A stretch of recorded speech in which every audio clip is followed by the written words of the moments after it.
Okay, gagawin po natin ngayon ay how to create an playlist. Go to your channel and then click customize,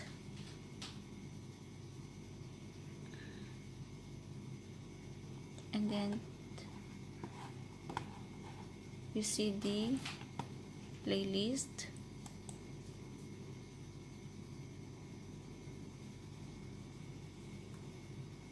Ayan, mag-create ng new playlist, click ko yun, ganyan, new playlist.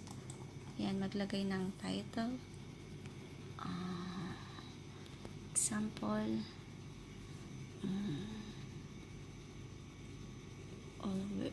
friend,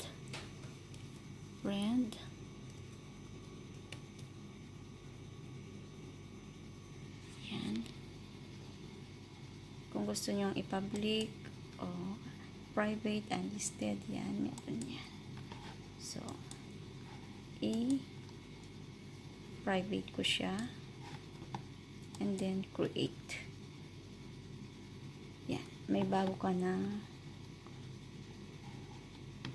playlist. And then i-try po natin, back to your channel,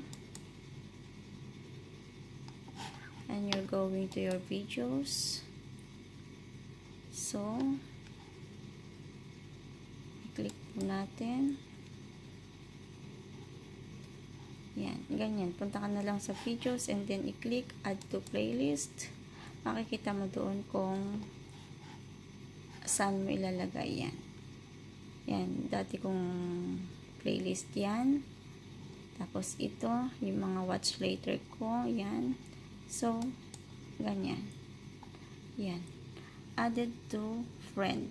Ganyan lang kasimple ang paggawa ng playlist. Yan po. Yan. Okay, thank you very much for watching.